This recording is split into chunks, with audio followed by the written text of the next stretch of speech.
자, 오늘 하나님 말씀은 스가랴 3장 1절부터 10절까지 말씀입니다. 스가랴 3장 1절부터 10절 찾으시는 중에 교회 앞에 장례 광고드립니다. 우리 김효석 집사님, 김은진 집사님 부친 되시는 고 김채환 장로님께서 어제 소천하셨습니다. 장례식장은 여수 장례식장 VIP 1호실이고요.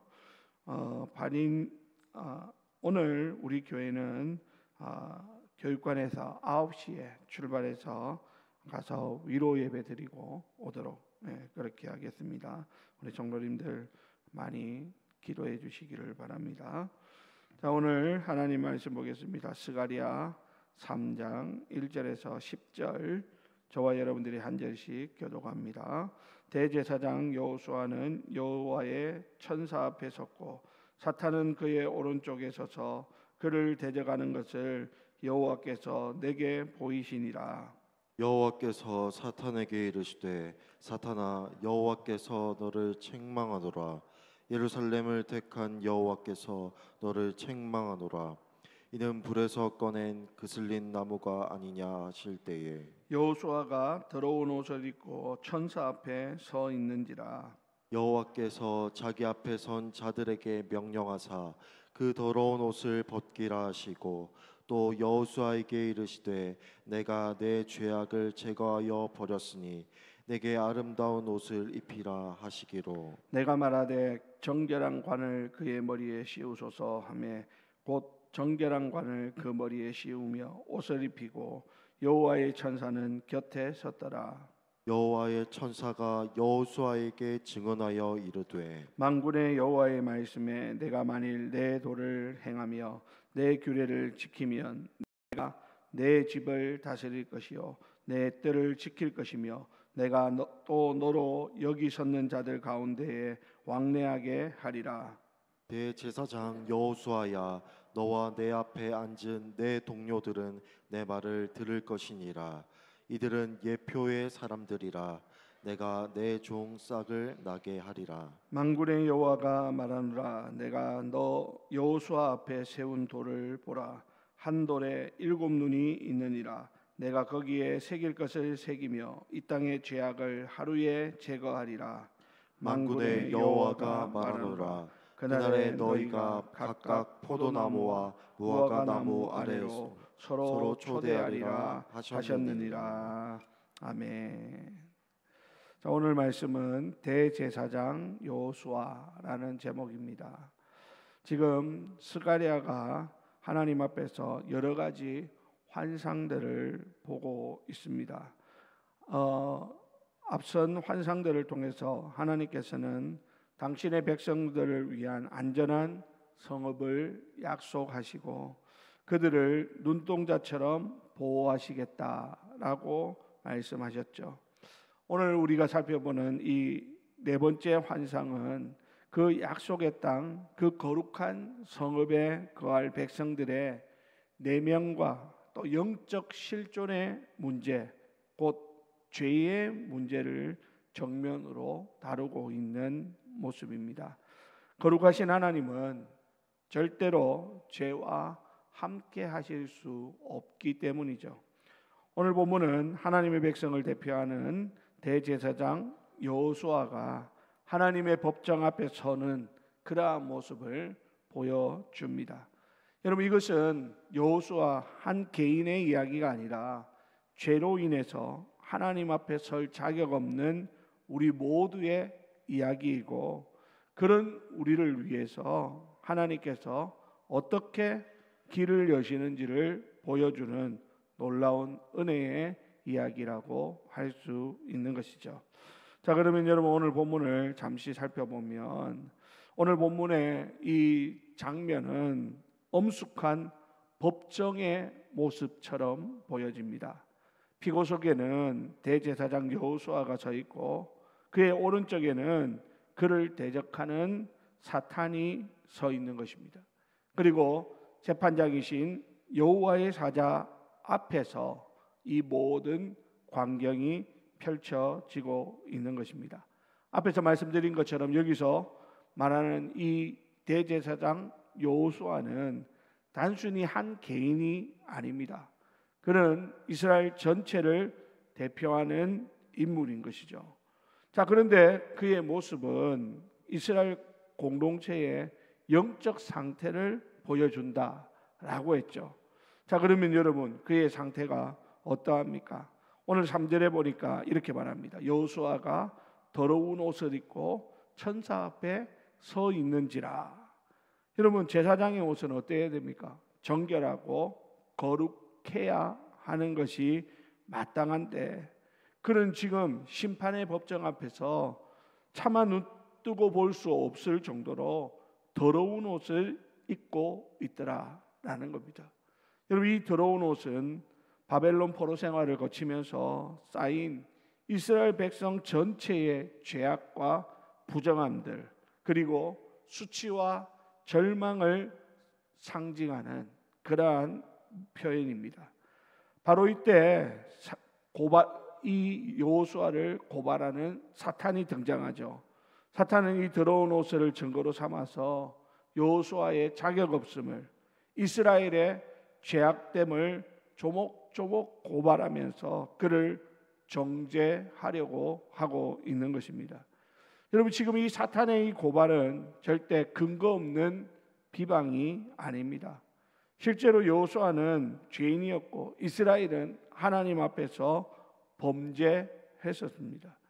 율법의 잣대로 보면 그들은 다 하나님 앞에서 유죄를 받을 수 없는 죄인들이었습니다. 거룩한 하나님의 제사장직을 감당할 자격 없는 사람이었다라는 것입니다. 여러분, 이것이 바로 뭡니까?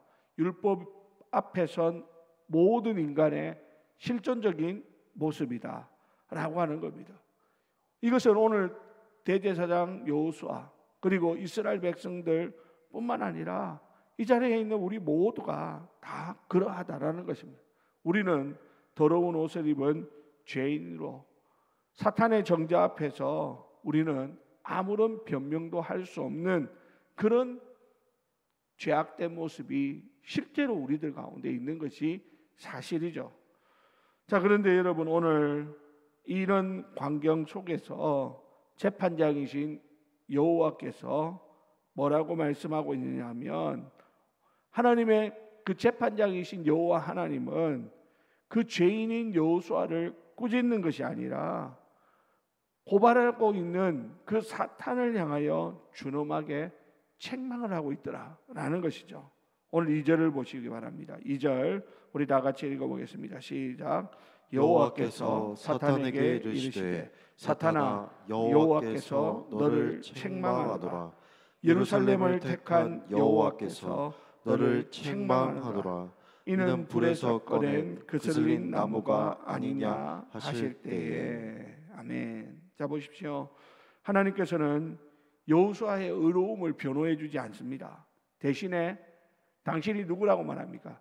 예루살렘을 택한 여호와다, 이렇게 말하는 것이죠.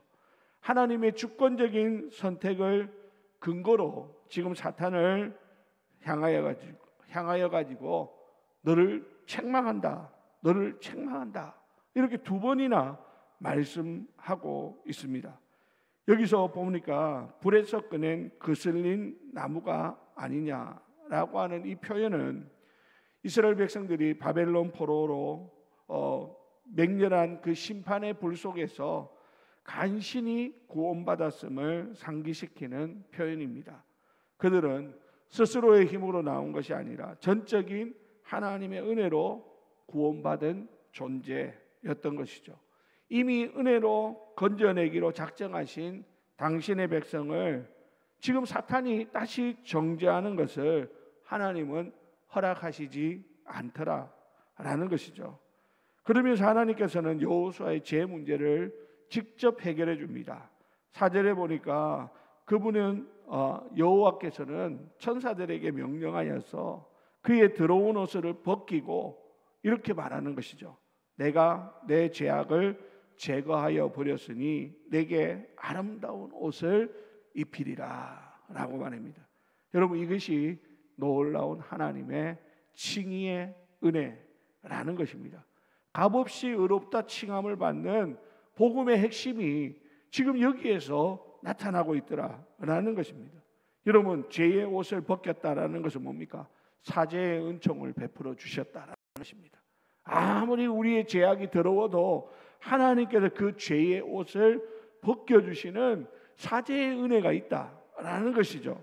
그리고 더불어서 아름다운 옷을 입혔다라는 것은 이제 뭡니까? 우리에게 의의 옷을 입혀주시는, 의를 전가해 주시는 그 놀라운 하나님의 은혜를 말씀해 주고 있는 것입니다.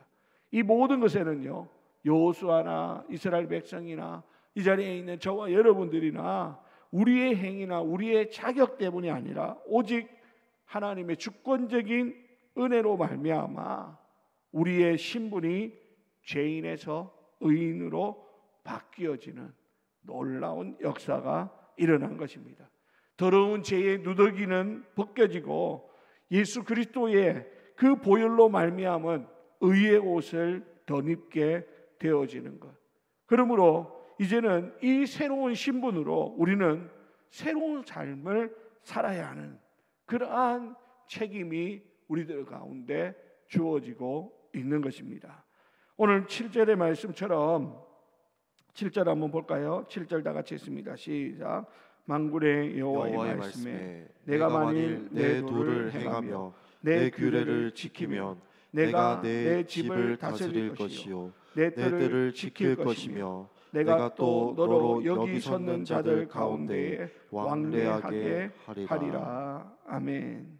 여러분, 이렇게 하나님의 은혜로 새로운 신분을 입고 이제 새로운 삶으로 나아갈 때 이제 하나님의 도를 행하고 그 규례를 지키는 거룩한 삶을 살아갈 책임이 있고 특권이 주어진다라고 하는 것입니다. 여러분, 오늘 여호수아의 회복은 그 자체로 완전한 것은 아닙니다. 8절에 보니까 이들은 예표의 사람들이라 이렇게 말하고 있죠. 여호수아와 그의 동료들이 장차 올 더 위대한 실체를 가리키는 그림자고 모형이다라는 것을 말합니다.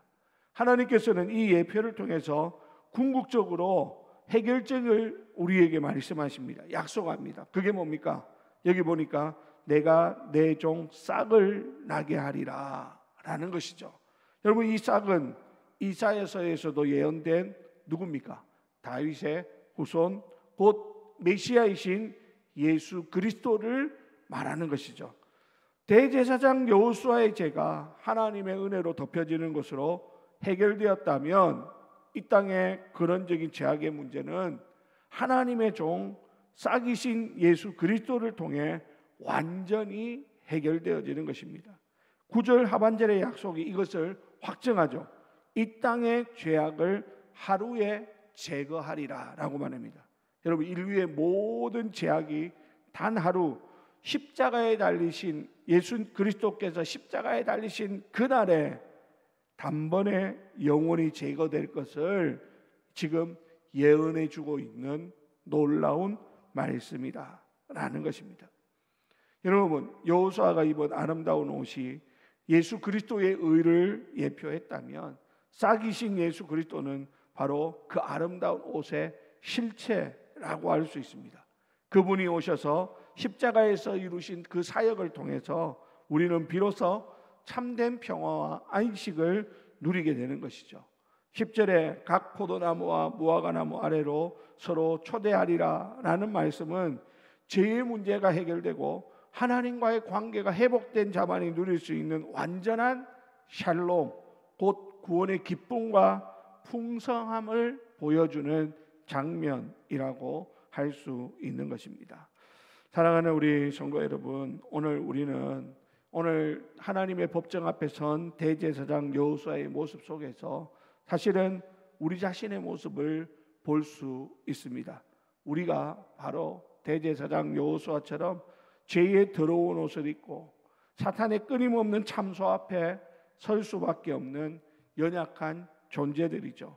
우리의 의로나 우리의 노력으로는 그 정죄에서 벗어날 길이 없습니다. 그런데 감사하게도 하나님께서는 우리를 위하여 그 더러운 옷을 벗겨주시고 당신의 아들 예수 그리스도의 의의 옷을 값없이 입혀주시는 그런 은혜를 더하여 주시더라라는 것입니다. 그러므로 여러분, 우리의 소망은 어디에 있습니까? 우리를 그 죄 가운데서 건져주신 하나님의 은혜에 있는 것입니다. 하나님의 은혜, 예수 그리스도의 십자가 공로, 거기에 우리의 모든 소망이 있음을 우리는 잊어서는 안 될 것입니다. 물론 우리는 이 땅을 살아가다 보면, 오늘도 이 말씀 듣고 또 세상에 나가서 살다 보면 또 죄에 넘어지는 그런 실수를 저지를 수 있습니다. 그때마다 사탄은 또 하나님 앞에서 우리를 참소하겠죠. 우리의 죄악들을 낱낱이 까발리면서 우리를 정죄할 것입니다. 그러나 여러분, 우리는 거기에 귀 기울이는 것이 아니라 하나님이 우리에게 입혀주신 의의 옷을 입고 하나님 앞에 담대히 나아갈 수 있어야 합니다. 그리고 다시 십자가의 그 은혜를 붙들고 회개하고 돌이킬 때 하나님은 우리를 새롭게 하시는 그런 은혜를 더하여 주실 뿐만 아니라 하나님 주시는 참된 평안을, 샬롬을 누리는 그런 놀라운 역사를 경험케 하십니다. 아무쪼록 오늘 이 하루도 우리에게 그 은혜를 주시는 하나님을 깊이 묵상하면서 하나님의 은혜 앞으로 더 가까이 나아갈 수 있는 저와 여러분들이 되시기를 바랍니다. 그래야 해서 오늘 우리의 삶에 죄로 말미암아 주눅들고 그렇게 거기에 짓눌려 살아가는 인생이 아니라 하나님 주시는 죄에서 자유함의 그 놀라운 은혜를 감사하면서 이제는 죄와 싸워 이길 수 있는 믿음으로 하나님 앞에 나아가는 저와 여러분들이 다 되시기를 예수님의 이름으로 축원합니다. 기도하겠습니다. 우리 이 시간 다 같이 오늘 주신 말씀 기억하면서 주여 한번 부르고 통성으로 기도하신 후에 자유롭게 돌아가도록 합시다. 주여, 하나님 아버지 은혜와 사랑을 감사합니다. 허물과 죄로 죽었던 우리를 예수 그리스도의 십자가 은혜로 구원하여 주시고 우리를 정결하게 깨끗하게 새롭게 하여 주시는 그 놀라운 은혜를 덧입게 하여 주시니 감사합니다. 하나님, 오늘도 우리에게 의의